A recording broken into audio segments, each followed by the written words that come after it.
All right, man. Huge win tonight for you, Austin. Down 2-1, going into the second. You were hitting him with some of the funk. Yeah. I know you like to wrestle that high pace, the scramble.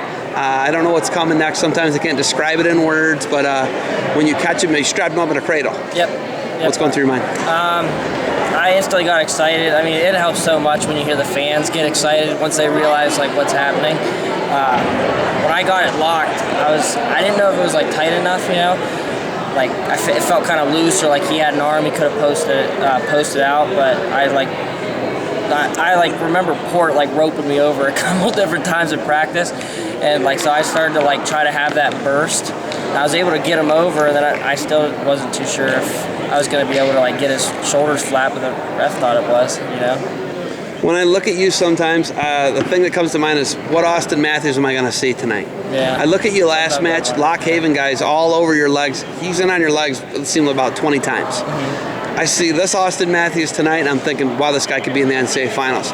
Is this something where you have some anxiety? What's going through your mind? What's the difference between the two Austin Matthewses that I see? I made a couple like not minor, any small adjustments, a big adjustment, especially at this level. So I said yesterday to somebody else that Flynn tells us that the little things matter, and finally, like after the 100th and 11th time that he's told me, it finally clicked, and I was like, I gotta start doing these things, or I'm just gonna start struggling more and more with these guys that are at a higher level. And nutrition I started working on, you know, so I feel like sometimes I'm on, sometimes I'm off, but I think I'll be more consistent now with these little changes I made.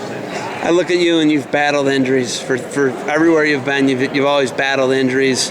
You've had ACLs you didn't know you had, torn ACLs. Yeah. It's crazy what happens to you.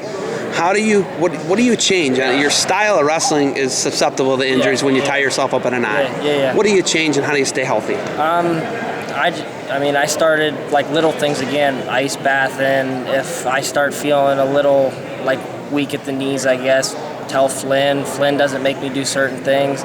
But, I don't tell him all the time. Sometimes I got to suck him up if we're doing dome sprints and my knees hurt, you know. So I don't change anything. I don't want to change anything. If my knees kind of go, I only have a couple of years left, you know. So I'll just keep working until, if it's meant to happen, it's meant to happen, you know. So I've worked through 4 knee surgeries so far, so I'll just keep going if they come, you know. Looking at like EWLs, you know, you guys climbed back on, you know, no All-Americans last year. You didn't win the dual title. You guys already got a share of the dual title this year. You didn't win the tournament last year. You guys obviously won the tournament this year.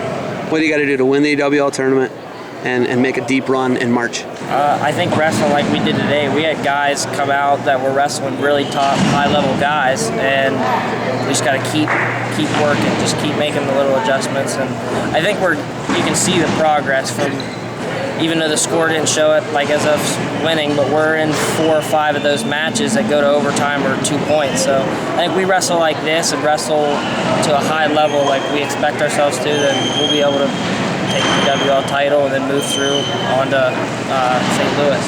You got anything else for me? Nope, I don't. Thanks for the time. Keep the funk up. Gotcha.